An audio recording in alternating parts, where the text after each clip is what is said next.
है हर साल 14,000 बच्चे सुसाइड करते हैं। इस वक्त जो हमारा इंटरव्यू जब खत्म होगा, शायद कोई ना कोई बच्चा इंडिया में कहीं ना कहीं सुसाइड अटेम्प्ट कर ले। क्या सिर्फ अच्छे नंबर ही सफलता की पहचान होते हैं? हम बच्चों को सक्सेस की इंपॉर्टेंस बताते हैं, पर how to handle the failures ये नहीं सिखाते हैं। क्या कहीं ना कहीं हम बच्चों को सीखने से ज्यादा परीक्षा पास कराना सिखा रहे हैं? मेरे फादर के 55% आए थे, पूरे मोहल्ले में मिठाई बांटी गई थी और स्कूल के वो टॉपर कहलाए थे। और आज के बच्चे के 95% भी नहीं, अगर उससे 1% भी कम आता है तो उसको ऐसे देखते जैसे कि उसने बहुत बड़ा गुनाह कर दिया। परीक्षा के समय बच्चों को क्या करना चाहिए और क्या नहीं करना चाहिए? पहला है नॉलेज, दूसरा है मैनर्स, तीसरा है मॉरल्स, चौथा है स्किल्स और पांचवा है इंटेलिजेंस। ये है the best version of human being. नमस्कार, मैं हूं सुकन्या सिंह जादौन और आज हमारे साथ स्टूडियो में मौजूद हैं एक ऐसे मेहमान जो पिछले कई सालों से बच्चों, युवाओं, शिक्षकों और माता पिता के साथ मिलकर शिक्षा और सीखने के तरीकों पर काम कर रहे हैं। इनका मानना है कि हर बच्चा सीख सकता है, याद रख सकता है और सफल हो सकता है, बस उसे सही तरीका और सही मार्गदर्शन मिलना चाहिए। स्वागत है ब्रेन साइंस एक्सपर्ट, लेखक, मोटिवेशनल स्पीकर और Guinness world record holder doctor Vinod Sharma. आपका बहुत बहुत स्वागत है इंडिया। Thank you Sukanya. सबसे पहला सवाल मेरा यही होगा कि आखिर ब्रेन साइंस है क्या? ब्रेन साइंस गाड़ी के 4 पहियों की तरह है।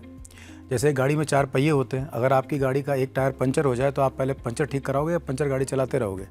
कॉमन सेंस की बात है, हम पंचर ठीक कराएंगे। पढ़ाई की गाड़ी के या लर्निंग गाड़ी के 4 पहिए होते हैं। कॉग्निजेंस, काइनेस्थेसिस, कॉम्प्रिहेंशन, रिकलेक्शन, यह है एजुकेशन साइकोलॉजी। सिंपल लैंग्वेज में reading skill, writing skill, understanding skill और रिटेंशन स्किल। पढ़ना, लिखना, समझना और याद रख पाना। उसमें से इंडिया में पढ़ना सिखाया जाता है, इसलिए हम कभी पढ़ना नहीं भूलते। लिखना सिखाया जाता है, इसलिए हम कभी लिखना नहीं भूलते। समझने को समझाया जाता है, इसलिए समझी हुई बातों को नहीं भूलते। पर वही क्यों भूलते जो हमने कभी याद किया था, पढ़ के, रट के, दोहरा के? क्योंकि हमें याद रखना नहीं सिखाया कभी। तो याद रखने के तरीके और लर्निंग को, नॉलेज को, इन्फॉर्मेशन को परमानेंट मेमोरी बनाते हुए स्किल में कन्वर्ट करना ब्रेन साइंस कहलाता है। एक सिंपल भाषा में समझाता हूँ आपको। जैसे नॉर्मल साइंस का काम क्या है? Science manage to reduce human time and human effort. 100 kilometre की दूरी अगर हम पैदल तय करेंगे तो हमें 2 दिन लगेंगे, ये नॉन साइंटिफिक है। लेकिन वही 100 किलोमीटर अगर हम कार से तय करेंगे तो हमें 2 घंटे लगेंगे, ये साइंटिफिक है। जिस तरह से नॉर्मल साइंस लाइफ के, हमारी ज़िंदगी के समय को कम करती है और एफर्ट्स की बचत करती है, उस तरह से ब्रेन साइंस लर्निंग टाइम को रिड्यूस करती है और एफर्ट्स को बचाती है। आपने एजुकेशन पर बहुत बात की है, तो अगला सवाल वही होगा कि आज के एजुकेशन सिस्टम को आप कैसे देखते हैं? आज के एजुकेशन सिस्टम को मैं इस तरह से देखता हूँ कि हमारे एजुकेशन सिस्टम के अंदर बच्चों को फ्यूचर रेडी बनाने पर फोकस होना चाहिए। अभी जो बच्चों की हालत है उसमें ये कंडीशन है कि मार्क्स के पीछे, पढ़ाई के पीछे, लर्निंग के पीछे, स्कोर्स के पीछे, अच्छी डिग्रीज के पीछे तो भाग रहे हैं, लेकिन अच्छा इंसान कैसे बने, अच्छा ब्रेन कैसे बने, अच्छे स्किल्स कैसे डेवलप हों, हम बेटर ह्यूमन बीइंग कैसे बने, इसके ऊपर कोई ज़्यादा काम नहीं हो रहा है। तो मेरा ये मानना है कि लर्निंग वही है जो आपको आपका एक बेस्ट वर्जन बनाती है और आपको इस दुनिया के काम आने लायक बनाती है। तो ब्रेन साइंस कह दो चाहे कोई भी लर्निंग साइंस कह दो, मैं तो यही मानता हूँ कि आज अगर सफल होना है तो either you be the better of the best और you be the different from the rest. या तो आप सबसे आगे हो जाएं या सबसे अलग हो जाएं। आगे होने की दौड़ तो चूहा दौड़, रैट रेस भयंकर है, हमें पता भी नहीं हमसे आगे कौन है, कहाँ पर है। लेकिन अलग हुआ जा सकता है, इनोवेटिव हो सकते हैं, डिफरेंट हो सकते हैं। तो आज की एजुकेशन से मैं यही चाहूँगा कि वो बच्चों को उनकी कोर कॉम्पिटेंसी को पहचान करके उनको इनोवेटिव बनना सिखाएं। केवल मार्क्स के पीछे नहीं, लर्निंग के मेन उद्देश्य के पीछे जाना सिखाएं और स्किल्ड पर्सन बने। अगर इस एजुकेशन को मैं समरी दूँ तो मैं मानता हूं कि आज के बच्चों को एजुकेशन 5 चीज़ें देनी चाहिए। आप बताइएगा सुकन्या जी, क्या ये 5 चीज़ें मिल रही हैं क्या? पहला है नॉलेज, मिल रही है, चलो बुक्स में भी है, स्कूल में भी है। दूसरा है मैनर्स, तीसरा है मॉरल्स, चौथा है स्किल्स और पांचवा है इंटेलिजेंस। ये है the best version of human being.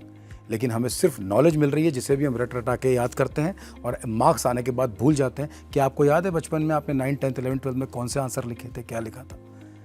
आपको अपनी लाइफ के अंदर सिर्फ वही याद है जो आपने एक्सपीरियंस किया और जो आपके इमोशन से जुड़ा या फिर आपके सेंसेस के साथ इन्वॉल्व हुआ। मैं तो यही मानता हूँ ये 5 बातें होंगी तो एक ग्रेटेस्ट वर्ल्ड की हम रचना कर सकते हैं। तो आज के बच्चों को एजुकेशन सिस्टम केवल रटना, दोहराना, दौड़ना, भागना, पढ़ाई के पीछे, मार्क्स के पीछे, इस रैट रेस में शामिल होना ना सिखाएं। एक और ज़रूरी बात, हम बच्चों को सक्सेस की इंपॉर्टेंस बताते हैं पर how to handle the failures ये नहीं सिखाते हैं। इसलिए बच्चे को ये तो पता है कि सक्सेसफुल क्यों होना और उससे क्या होगा, लेकिन फेलियर हुए तो क्या होगा ये उसे नहीं पता है। तो मैं तो मानता हूँ कि एजुकेशन बच्चे को इस तरफ ले जाए तो ज़्यादा अच्छा रहेगा, अच्छा नेशन बनेगा।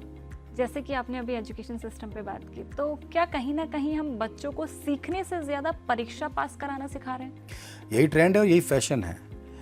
पेरेंट्स हो, स्कूल्स हो, टीचर्स हो, बच्चे हों, पीयर टू पीयर हो, पीयर टू सीनियर हो, यही ट्रेंड है कि अच्छे मार्क्स। आप देखिए ना, जैसे एग्ज़ाम ख़त्म होते हैं मार्क्स की आपाधापी दौड़ शुरू हो जाती है।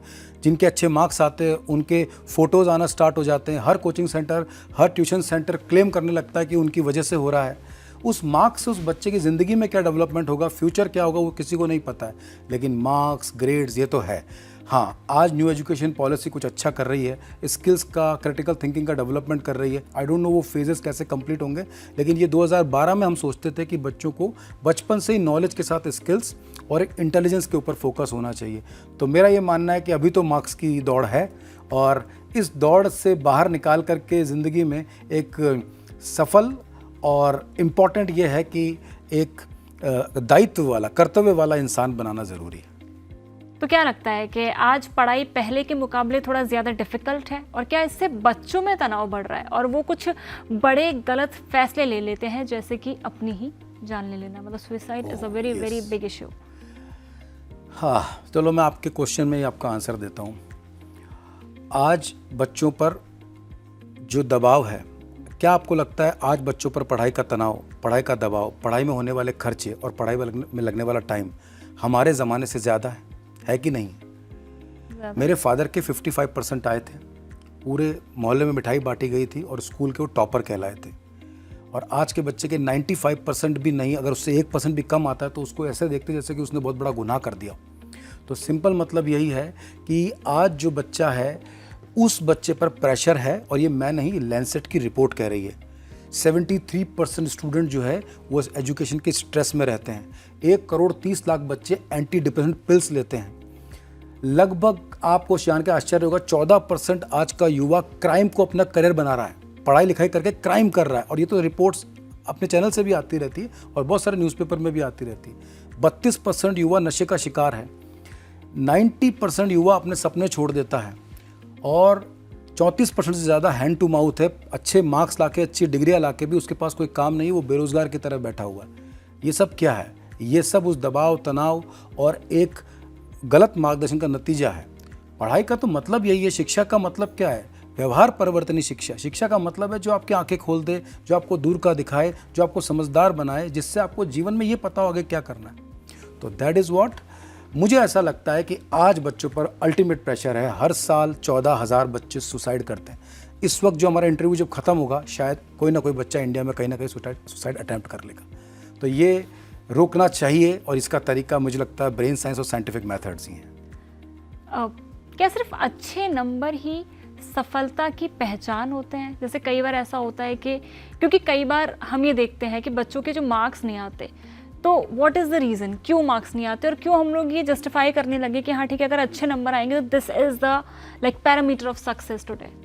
अगर हम सक्सेस की बात करें तो इस दुनिया में जितने लोग सक्सेसफुल हैं उसमें टॉप नॉच 1% को आप निकालिए, आपको जान के सरप्राइज होगा, उनमें से किसी के भी अच्छे मार्क्स नहीं है।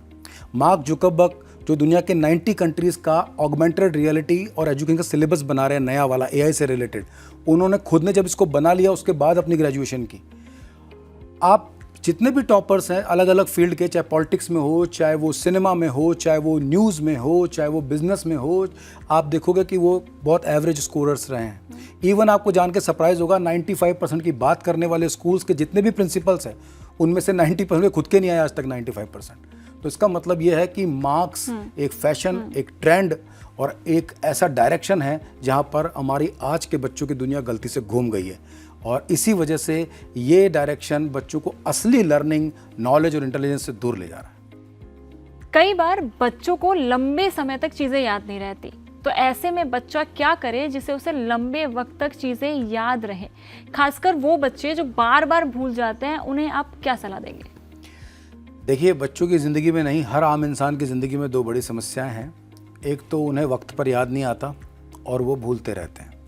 अक्सर हम कुछ ना कुछ भूलते रहते हैं। कभी चाबी खो जाती, कभी पेन खो जाता, कभी आज किसका इंटरव्यू करना था, आज किससे बात करनी थी, उसका नंबर क्या था, आपको कहीं देखा है, टाइम याद नहीं आ रहा कहाँ देखा है। ये सब हमारी लाइफ में होता रहता है। बच्चे को भूलने पर पनिशमेंट मिलता है, इसलिए वहाँ फोकस करना ज़्यादा है। उसको स्कूल में डांट पड़ती है, हमारे ज़माने में तो मार पड़ती थी, और अगर एग्ज़ाम में भूलता है तो मार्क्स कट जाते हैं जो वापस भी नहीं आ सकते। इसलिए बच्चों को इसी भूलने के डर से एग्ज़ाम फोबिया होता है कि उन्होंने जो अच्छा कुछ याद किया है वो एग्ज़ाम में याद रहेगा या नहीं।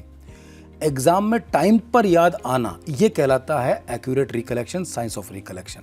इसे ही सिखाना चाहिए कि कैसे पढ़ें कि याद रहे और याद आए, पहली बात। दूसरा, आपने कहा कि क्या टिप्स हो सकते हैं। चलिए मैं आपसे पूछ लेता हूँ।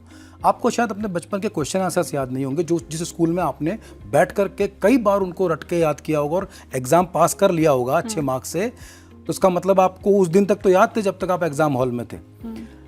क्या आपको वो आंसर्स क्वेश्चन अभी याद है? नहीं। पर क्या आपको आपका स्कूल याद है? क्या आपको आपका क्लासरूम याद है? हाँ, आपका बेस्ट फ्रेंड याद है? यस, आपका प्रिंसिपल याद है? यस, कोई अच्छा बेस्ट डे जब कोई अवार्ड मिला हो, कोई फंक्शन में कुछ आपने परफॉर्म किया हो, हाँ, कोई ऐसा बुरा दिन निकला हो जब स्कूल में पूरे दिन आप मूड ऑफ रहा हो आपका, हाँ, और कहाँ आपके मतलब जहाँ पानी पीते थे, जहाँ खाना खाते थे, वो सब याद है?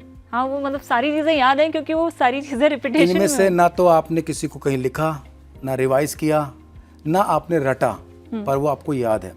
हमारा ब्रेन जब किसी चीज़ को मेमोरी बनाता है, इन्फॉर्मेशन को सेंसेस से रिसीव करता है और जब उसको मेमोरी में कन्वर्ट करता है, क्योंकि मेमोरी के बिना इन्फॉर्मेशन नॉलेज और नॉलेज से स्किल नहीं बन सकती। यानी मेमोरी सबसे इंपॉर्टेंट पार्ट है ब्रेन का। एक कंप्यूटर की अगर हार्ड डिस्क को खाली कर दो तो सॉफ्टवेयर क्या करेंगे उसके अंदर। तो इसीलिए मेमोरी कैसे बनाता है आपको और आज के बच्चों को मैं बता देता हूँ। 6 फैक्टर्स होते हैं: interest, emotion, visual, association, creativity और लॉजिक। ये 6 फैक्टर्स ब्रेन चेक करता है जब कोई सेंसस के थ्रू कोई इन्फॉर्मेशन आती है। अच्छा, कितने सेंसस होते हैं अपने?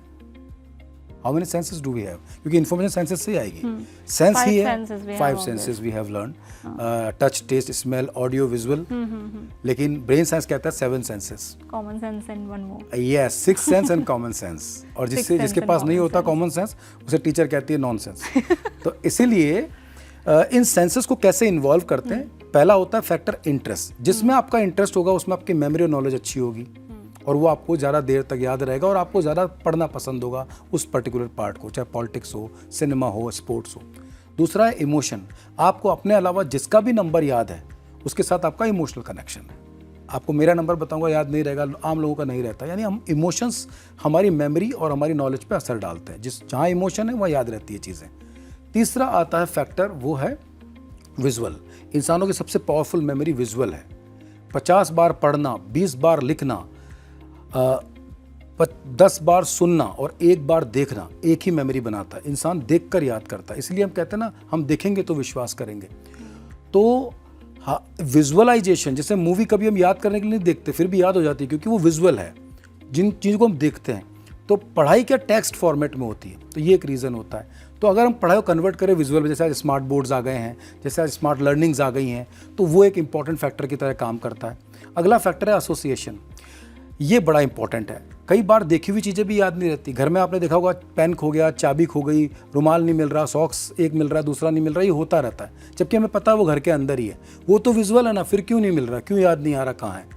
क्योंकि फैक्टर है एसोसिएशन। कभी आपने सुना टमाटर खो गए, नींबू नहीं मिल रहे, उनको रखने की एक जगह है, there is an association. Refrigerator, तो जहाँ कोई चीज़ को हम किसी चीज़ से जोड़ते हैं लॉजिकली, वो याद रहती है। बाकी चीज़ें कहीं भी उठा के रख देते तो याद नहीं रहती है। उसका जो अगला फैक्टर आता है वो आता है क्रिएटिविटी। जिन बातों में हमारी क्रिएटिविटी होती है, जैसे बच्चे वीडियो गेम खेलते हैं, सब याद रखते हैं, क्रिएटिव यूज़ करते हैं वो अपना।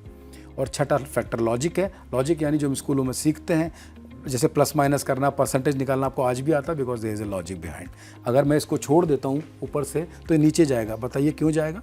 ग्रेविटी। ये लॉजिक है, क्योंकि ये साइंस है। इसमें जो क्वेश्चन बनता है वो व्हाई एंड हाउ से बनता है। जहाँ वेयर, व्हेन, व्हाट, हु ऐसे क्वेश्चन बनते हैं, वहाँ फैक्ट्स आ जाते हैं, वहीं बच्चे मात खा जाते हैं। तो जो मैंने बताया अगर उसे यूज़ करेंगे तो बहुत अच्छा याद रहेगा। आपने अभी भी अपने पिछले आंसर में एग्जाम फोबिया की बात की। तो बहुत सारे बच्चे जो परीक्षा से डरते, तो परीक्षा के समय बच्चों को क्या करना चाहिए और क्या नहीं करना चाहिए? बहुत बढ़िया। परीक्षा को खेल मानो। परीक्षा को ऐसे समझो कि आपका कोई कॉन्टेस्ट है, कोई स्पोर्ट्स का कॉन्टेस्ट है, पर इसके लिए थोड़ा सा साइंस यूज़ करना पड़ेगा। आपकी जो पढ़ाई आप कर रहे हो उसका एक इम्पॉर्टेंट फैक्टर है रिवीजन। और रिवीजन का ये जो वर्ड है रिवीजन, इसको कई सारे टीचर्स गलत स्पेल कर लेते हैं या गलत मीनिंग निकाल लेते हैं। वो बच्चों को बोलते हैं जो मैंने पढ़ाया समझाया घर जाके उसको दोबारा पढ़ना या इसको बार बार लिखना, बार बार समझना, ये रिवीजन नहीं है। रिवीजन को आप देखो, एक बार ब्रेकअप करिए, रीविजन, इसमें विजन वर्ड है, विजन यानी देखना। जैसे मूवी को एक बार देखने पर वो अच्छी लगती है, फिर भी हम दोबारा देख लेते हैं उसको। एक मूवी कई बार देखी होगी आपने, तो विजन ऑफ द मूवी जब हम पहली बार देखते हैं, दोबारा देखते हैं टीवी पर, it is revision of the movie. तो ये इंटरेस्ट को मेंटेन करता है, क्योंकि हमारी प्राइमरी मेमोरी, हमारा इंटरेस्ट वहीं है, विजुअल्स में। तो टीचर का काम क्या है या बच्चों का काम क्या है, वो टेक्स्ट को पहले विजुअल बनाएं। विजुअल बनाएंगे तो विजन होगा, विजन होगा तो जैसे मूवी दोबारा देखने में मज़ा आता है वैसे रिवीजन करने में मज़ा आएगा, और वो भी बहुत कम टाइम में होगा। दूसरा बड़ा फैक्टर, एग्जाम से एक रात पहले अधिकतर बच्चे पूरी रात नहीं सोते हैं, ये एक और गलती है। ब्रेन सोता है तब इन्फॉर्मेशन को रीऑर्गेनाइज करता है, और 8 घंटे की नींद ब्रेन को चाहिए ही चाहिए जब वो इन्फॉर्मेशन को ऑर्गेनाइज कर सके। आप सोने का टाइम घटाते हो तो ब्रेन का रीऑर्गेनाइजिंग टाइम भी घटा देते हो, जिसकी वजह से सिली मिस्टेक्स होती हैं। सोने का टाइम कम करने की जरूरत नहीं है, सही तरीके से पढ़ने की ज़रूरत है। इसके लिए निमोनिक मेथड्स हैं, ब्रेन साइंस मेथड्स हैं, टेक्निक्स एंड ट्रिक्स हैं, ये भी काम में आती है। और पढ़ाई को अच्छी तरह समझो, विजुअल करो और आपस में थोड़ा एसोसिएट करो, इससे भी अच्छे से याद होगा। गूगल वगैरह करोगे तो ये निमोनिक्स बहुत अच्छे से समझ में आ जाएगा आपको। एग्ज़ाम फोबिया यही डर है कि मुझे याद होगा या नहीं, याद रहेगा या नहीं, और अगर मैं नहीं आंसर कर पाया तो क्या होगा, how to handle the failure. ये फोबिया ही जान लेता है बच्चों की। इस फोबिया को मिटाया जा सकता है साइंटिफिक टेक्निक से। एआई, मोबाइल, इंटरनेट बच्चों के भविष्य को कैसे बदल रहे हैं? क्या सोशल मीडिया बच्चों का ध्यान भटका रहा है? एआई बच्चों को स्मार्ट बना रहा है या निर्भर बना रहा है? ये बहुत बड़ा सवाल है। बहुत ही अच्छा सवाल है। आज एआई बहुत है। हम छोटे थे तो हम तो अपनी मम्मी को बोलते एआई तो क्यों आई, लेकिन आज का एआई, बच्चे का एआई आज दूसरा है। तो क्या है कि एआई है या आज की जो टेक्नोलॉजी है, ये इन्फॉर्मेशन को फास्ट और एक्सेसिबल बना रही है। अब इन्फॉर्मेशन 2 तरह की है Sukanya, bad information and good information, right and wrong. वो राइट के साथ रॉन्ग को भी एक्सेसिबल बना रही है और फास्ट बना रही है। तो बच्चों के पास इन टेक्नोलॉजी से रॉन्ग इन्फॉर्मेशन जल्दी पहुंच रही है, उसकी वजह से उनकी लाइफ पर बुरा असर पड़ रहा है। आज हम वेब सीरीज़ देखते हैं, कई चीज़ें देखते हैं, 5 चीज़ें कॉमन नज़र आती है। कहीं पे क्राइम है, कहीं वल्गैरिटी है, कहीं पे अब्यूजिव लैंग्वेज है, ये एक्सेसिबल हो गया है। हमें इंटरनेट या कोई भी चीज़, ये एक साधन है, इसको सही तरीके से यूज़ करेंगे तो ये काम आएगा, गलत तरीके से यूज़ करोगे तो ये ख़राब कर देगा। जैसे गन है, अगर अपराधी के हाथ में है तो हमें डर लगेगा, खतरा है, और वही अगर पुलिस के हाथ में है, फौजी के हाथ में है, तो हमें कॉन्फिडेंस आएगा, सुरक्षा का भाव होगा। चीज़ वही है, उसको इस्तेमाल कैसे करना है। मलेशिया, आज का दैनिक भास्कर की रिपोर्ट थी, फ्रंट पेज पर आया कि मलेशिया ने 16 साल तक के सभी बच्चों तक सोशल मीडिया और ये सब यूट्यूब वगैरह बैन कर दिए हैं। बहुत सारी कंट्रीज़ कर रही हैं, पर मुझे लगता है ये सही तरीका नहीं है। सही तरीका ये है कि आप इसका सही इस्तेमाल करना सिखाइए। एआई ने, टेक्नोलॉजी ने, इंटरनेट ने, मोबाइल ने बहुत सारी चीज़ों को आसान किया है। छोटे छोटे गरीब लोगों को बिजनेस करना सिखाया है, बैंकिंग को आसान किया है, ट्रैवल को आसान किया है, पढ़ाई को भी आसान ही किया है। लेकिन इसके साथ जो दूसरी नॉलेज जो गलत है, वो जब एक्सेस करता है बच्चा, तो उस पर गलत असर पड़ता है। एआई एक अलग चीज़ है, एआई के बहुत अच्छे यूज़ हो सकते हैं। अब मैं आपको लास्ट में इसको एक सेकंड में समझा देता हूँ। कॉम्पिटेंसी एक वर्ड है। आज की टेक्नोलॉजी के लिए आपको कॉम्पिटेंट होना पड़ेगा, आज सफल होने के लिए कॉम्पिटेंट होना पड़ेगा। लेकिन कॉम्पिटेंसी से ज़्यादा ज़रूरी है आपको इंटेलिजेंटली कॉम्पिटेंट होना पड़ेगा। केवल कॉम्पिटेंट होना तो खतरनाक है। अगर एआई या किसी भी तरह की ऐसी स्किल्स जो आपको सुपर पावर देती है, वो किसी गलत आदमी के हाथ में चली जाए, क्रिमिनल के हाथ में चली जाए, टेररिस्ट के हाथ में चली जाए, तो डेंजरस है। इसीलिए एक बच्चा जब बड़ा हो रहा है तो उसे मॉरल्स और वैल्यूज़ की भी ज़रूरत है। उसके बाद आप उसे ये सब चीज़ें दीजिए, इसका बेहतरीन यूज़ करेगा, नए नए आविष्कार करेगा, नई दुनिया को जन्म देगा।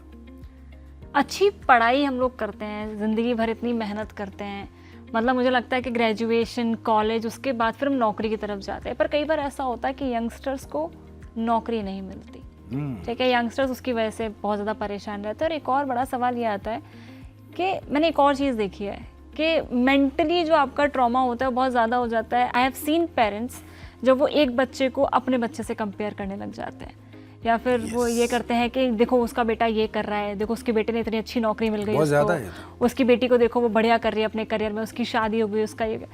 तो क्या ये कहीं ना कहीं किसी भी बच्चे के दिमाग पर असर डालता है? क्या पेरेंट्स की जो अपेक्षाएं हैं वो कभी कभी बच्चों के तनाव का कारण बन जाती है, जिसकी वजह से भविष्य में जो उनका फ्यूचर है उस पर भी इफेक्ट पड़ता है?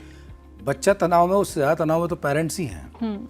वो कई तरह के तनाव में है। एक तो पढ़ाई का तनाव, बच्चे के फ्यूचर का तनाव, आज बच्ची बिगड़ ना जाए इसका तनाव, वो गलत रास्ते पे ना चला जाए इसका तनाव, वो फ्यूचर में कोई गलत कदम ना उठा ले इसका तनाव, अच्छा बन जाए तो हमें ना छोड़ दे इसका तनाव। कई तरह के तनाव है पेरेंट्स के। पेरेंट्स को पेरेंटिंग की कला सीखनी पड़ेगी। 7 साल की उम्र से लेकर 14 साल की उम्र, ये सबसे ज़्यादा बच्चे की इंटेलिजेंस, नॉलेज और स्किल्स को डेवलप करने वाली एज होती है। इस टाइम पे टीचर का रोल ज़्यादा समझते हैं हम, जबकि ज़्यादा रोल पेरेंट्स का है। पेरेंट्स सिर्फ पेरेंट बनना, बच्चे को पैदा करना और स्कूल भेजना या उसके लिए पैसे खर्च करना नहीं है। उस बच्चे की ज़िंदगी की जो पर्टिकुलर टाइम की अपब्रिंगिंग है उस पर ध्यान देते हुए उस बच्चे को सही डायरेक्शन में डेवलप करना है, फिर तनाव हट जाएंगे। तो ये बात आपने सही कही कि आज के युवाओं के पास जॉब्स नहीं है, या आज देखो मैं आपको एक सिंपल फार्मूला देता हूँ। कई लोग करियर काउंसलिंग वगैरह करते हैं तो बताते हैं कि क्या क्या करेंगे और बच्चा भविष्य में क्या क्या बन सकता है, क्या क्या बनना चाहिए। मैं तो हमेशा कहता हूँ सिर्फ बच्चे को ये सिखाओ उसे क्या क्या नहीं बनना चाहिए बड़ा होकर, उसके बाद जो बचेगा वो सही बचेगा। उसे चोर, डाकू, लुटेरा, ऐसा बदमाश, ऐसा ये सब नहीं बनना, खराब इंसान नहीं बनना, नेगेटिव नहीं बनना। तो जो बचेगा अच्छा ही बनाएगा। बच्चे जब हिंदुस्तान में बड़े होते हैं तो 5 ही काम करते हैं, या तो वो गवर्नमेंट जॉब करेगा, या वो प्राइवेट जॉब करेगा, या वो बिजनेस करेगा, या वो सेल्फ एम्प्लॉयड होगा, और 5वां काम या वो स्ट्रगलर, बेरोजगार होगा। आपको जान के सरप्राइज होगा जितने बच्चे ग्रेजुएशन कंप्लीट करते हैं 1 साल में, उसका 75% 5वां काम करते हैं 10 साल तक, बेरोजगार रहते हैं। तो ये 4 काम में से कोई भी काम बच्चा कर सकता है। अपना ड्रीम होना चाहिए, सही पेरेंटिंग होनी चाहिए, सही मार्गदर्शन होना चाहिए, और हाँ, ब्रेन होना चाहिए, इंटेलिजेंस होनी चाहिए। तो ये मेरा मानना है कि सही एज है 7 से 14 साल पेरेंटिंग के लिए, और 14 साल से 21 साल ये एज है करियर को ध्यान रखने के लिए। यहाँ से बच्चे का इंटरेस्ट ग्रैब करके उसको सही करियर की तरफ मूव करना चाहिए। जरूरी नहीं वो नौकरी करे, नौकरी सुंदर पिचाई भी कर रहे हैं। आप देखते हैं वो गूगल के CEO हैं, नौकरी बहुत सारे लोग कर रहे हैं। नौकरी IAS ऑफिसर भी करता है, नौकरी एग्जीक्यूटिव भी करता है। तो बच्चे का इंटरेस्ट और सफलता की सीढ़ी को समझते हुए फेलियर्स को हैंडल करना, ये सिखाओगे, हर बच्चा सक्सेसफुल बनेगा। आप एक ब्रेन साइंस एक्सपर्ट हैं और बहुत सारे दर्शक आपको देख रहे हैं, तो क्या आप हमारे दर्शकों के लिए कोई सरल मेमोरी तकनीक या ब्रेन साइंस डेमो दिखा सकते हैं? हाँ, डेमो दिखा सकते हैं। देखिए, डेमो कई तरह के होते हैं। नाम कैसे याद करें, चेहरे कैसे याद रखें, रास्ते कैसे याद रखें, फ़ोन नंबर कैसे याद रखें। अभी समय को देखते हुए मैं आपके साथ एक एक्सपेरिमेंट करता हूँ, और मैं ख़ास तौर पे बच्चों पर केंद्रित करता हूँ। जो बड़े भी देख रहे हैं वो इसी चीज़ से अपने लिए भी कुछ ना कुछ सीख सकते हैं। वैसे तो मैंने कुछ टेक्निक बताई थी, अब मैं सीक्रेट भी बताऊँगा उसका। मैं आपको छोटी सी कहानी सुनाता हूँ और फिर देखता हूँ कि आपको क्या याद हुआ। ठीक है? हम यहाँ बैठे हैं, इंटरव्यू कर रहे हैं, तो आपके हाथ में एक ट्रॉफी है। उस ट्रॉफी को आपने खोला तो उसमें से स्ट्रॉ निकली। उस स्ट्रॉ से आपने माज़ा पीना शुरू कर दिया। माज़ा होती है ना, माज़ा पीते पीते आप घूम रहे थे, तो आपके कोई सीनियर आ गए, तो आपको लगा कि वो माज़ा मुझसे ले ना ले, इसलिए आपने माज़ा को जो है थर्मस में डाल दिया। उन्होंने देख लिया तो उन्होंने उस थर्मस को जो है लिया आपसे और वो एग्जिट कर गए। ठीक है? तो आपके पास सबसे पहले क्या है? ट्रॉफी। ट्रॉफी के बाद क्या है? स्ट्रॉ। स्ट्रॉ के बाद माज़ा। माज़ा के बाद थर्मस। थर्मस के बाद एग्जिट। एग्जिट हो गए। अब ये जो 5 बातें हैं, ये कॉमन वर्ड्स है, कभी भी आपको स्ट्रेस नहीं हुआ। लेकिन जो हमारी एटमॉस्फेरिक लेयर्स हैं उनके नेम्स हैं ट्रोपोस्फेयर, स्ट्रेटोस्फेयर, मेसोस्फेयर, थर्मोस्फेयर और एक्सोस्फेयर। बच्चे ऐसे ही रट के याद करते हैं। इनमें स्फेयर कॉमन है, स्फेयर हटा दो, फिर क्या रह गया? टॉपो, है ना, ट्रोपो, स्ट्रेटो, मेसो, थर्मो, एक्सो। अब आपकी वाली बात करते हैं। आपके पास ट्रॉफी थी, ट्रॉफी से याद आएगा ट्रॉपो। हर वर्ड किसी न किसी वर्ड से मिलता जुलता है, इसलिए स्कूल के पढ़ाई के और डिफिकल्ट वर्ड्स भी किसी न किसी सरल वर्ड से मिलते जुलते हैं, जिसका विजुअल बन सकता है। चलिए मैं दोबारा पूछता हूँ, आप सबसे पहले क्या था आपके पास? ट्रॉफी। ट्रॉफी यानी ट्रोपोस्फेयर, उसमें से क्या निकला? स्ट्रॉ। स्ट्रॉ यानी स्ट्रेटोस्फेयर। उसके बाद उससे क्या पी रहे थे आप? माज़ा। मेसोस्फेयर। माज़ा को किस में डाला आपने? थर्मोस्फेयर। थर्मोस्फेयर। और उसके बाद सीनियर निकल गए एग्जिट, एक्सोस्फेयर। हो गया ना आपको याद? क्या हम ऐसा कुछ कर सकते हैं? ऐसे बहुत सारे टेक्निक्स हैं, मैंने भी बहुत सारी बुक्स लिखी हैं, इवन गूगल पे भी आपको मिल जाएंगे। सिर्फ जहां आप इंटरनेट का इस्तेमाल थोड़ा टाइम पास और एंटरटेनमेंट के लिए करते हैं, उसके बजाय थोड़ा इंटेलिजेंस के लिए भी कीजिए। This is really good. मतलब ये बहुत ही सिंपल टेक्निक से आप बहुत ही डिफ़िकल्ट वर्ड्स याद कर सकते हैं। तो there are so many viewers जो आपको देख रहे हैं, वो माता पिता भी हैं, वो बच्चे भी हैं, वो युवा भी हैं। तो क्या एक ऐसा इम्पॉर्टेंट संदेश है जो आप उन्हें देना चाहेंगे, because so many people are watching you out there and this is the last question, so whatever you want to say please. मैं यही कहना चाहूँगा, एक बच्चा हमारे, अगर आपकी एज मेरी एज सब मिला लें तो आज के 50 60 70 साल बाद हम में से कोई नहीं होने वाला है। ये जो आज के जो बच्चे आ रहे हैं यही इस देश को बनाने वाले हैं, और हमारी जिम्मेदारी बनती है कि हम इस पीढ़ी को वो चीज़ें दें जिससे हमारा कंट्री वास्तव में विश्वगुरु बन सके, डेवलप कर सके, वो कभी ख़राब ना हो। आई डोंट नो, आज की स्थिति तो बहुत ख़राब नज़र आती, डर सा लगता है कि क्या होगा, बच्चों का कैसा माहौल है, क्या हो रहा है। तो मैं आपको सिर्फ एक मेरी तरफ से मैं सबमिशन या एडवाइस मान लीजिए जो मैंने फील किया है। ट्रायड होता है बच्चे की लाइफ में, एक बच्चा खुद, दूसरा उसका टीचर और तीसरा उसके पेरेंट। और वो बच्चा जब 5 साल से 20 साल की उम्र तक होता है तब तक उसकी लाइफ में तीनों होते हैं, उसके बाद वो अपने डिसीजंस खुद लेता है। इस समय तीनों का अलर्ट रहना ज़रूरी है। बच्चों को अच्छे टेक्निक्स, अच्छी साइंस, केवल पैसे मत खर्च करो, उसके ब्रेन को डेवलप करो। दुनिया में जितने भी सफल लोग हैं वो अपने ब्रेन की वजह से है, वो अपने ब्रेन का बेहतरीन इस्तेमाल करना जानते हैं, इस वजह से है। उसको इंटेलिजेंटली डेवलप करना सिखाओ। दूसरा जो पेरेंट है वो स्पेशली 7 साल से 14 साल की उम्र में बच्चे की वैल्यूज़, मॉरल्स, उसकी नॉलेज, इंटेलिजेंस और मैनर्स पे काम करें। और जो टीचर्स हैं वो लर्निंग टेक्निक्स को यूज़ करके पढ़ाई को आसान बनाएं, मार्क्स नहीं, लाइफ के बारे में समझाएं। एक बच्चे को ये बताएं कि ये जो पढ़ रहे हो बेटा, ये ज़िंदगी में यहाँ काम आ सकता है, और लाइफ में ये नहीं भी काम आया तो इससे जो इंटेलिजेंस डेवलप होगी वो आपकी ज़िंदगी बनाएगी। टीचर एक एंकर जैसा होता है, टीचर एक टीचर एक लीडर की तरह होता है। उसको एक रोज़ शो मिलता है बहुत सारे बच्चों का, वो उसे एंजॉय करते हुए उन्हें मोटिवेट कर सकता है। ये मैं टीचर से चाहूँगा कि वो टेक्निक्स और लर्निंग मेथड्स को अच्छे से इस्तेमाल करके बहुत अच्छा लेसन प्लान करके बच्चों के साथ पढ़ाई को एंजॉय करें, बच्चों के लेवल पे आके बच्चों को अपने लेवल पर लेकर आए। पेरेंट्स बच्चों की हर बात पे ध्यान दें और बहुत ही अपनी जो दिल से वो प्यार करते हैं, उसके दिमाग और दिल दोनों से प्यार करते हुए सही डायरेक्शन में उसकी अपब्रिंगिंग हो रही है नहीं, उसका ध्यान रखें। टेक्नोलॉजी का सही इस्तेमाल करना ज़रूर सिखाएं। और बच्चों को मैं यही कहूँगा, आपका दिमाग बहुत शानदार है। आइंस्टाइन ने कहा है हर बच्चा एक साइंटिस्ट जैसा होता है, और साइंटिस्ट क्रिएटिवली लॉजिकल पर्सन होता है। इसलिए आप अभी से ही हज़ारों लोगों से एक ही दिन में आगे निकल सकते हो अगर सिर्फ आप अपने ब्रेन को अपना फ्रेंड बना लें। और इसके लिए पेरेंट्स और टीचर्स दोनों के साथ अच्छा सामंजस्य बिठाएं। I think we can make a better nation. और हम तो ये मान के चल रहे हैं कि आप ही हमारी आने वाली जो पीढ़ी है वही हमारा बेस्ट नेशन है। तो आप बनेंगे एसेट टू द नेशन अगर आप साइंस, ब्रेन, पेरेंटिंग और टीचिंग को कंबाइंड करके एक पावर लर्निंग में बदलें। आपका बहुत बहुत शुक्रिया विनोद जी, आपने बहुत सारी इन्फॉर्मेशन दी। तो अगर स्टूडेंट्स आप थोड़े भी डिमोटिवेटेड और आपको लगता है कि आपसे नहीं हो पा रहा है, तो it is all about creativity, you can do it all. और पेरेंट्स, आपको थोड़ा सा ध्यान देने की ज़रूरत है, प्रेशर ना बना के अपने बच्चों के फ्रेंड बनने की कोशिश करें। तो ये था आज का इंटरव्यू, आज की जानकारी। ऐसे तमाम इंटरव्यूज़, तमाम जानकारियाँ लाते रहेंगे, जुड़े रहिए हमारे साथ।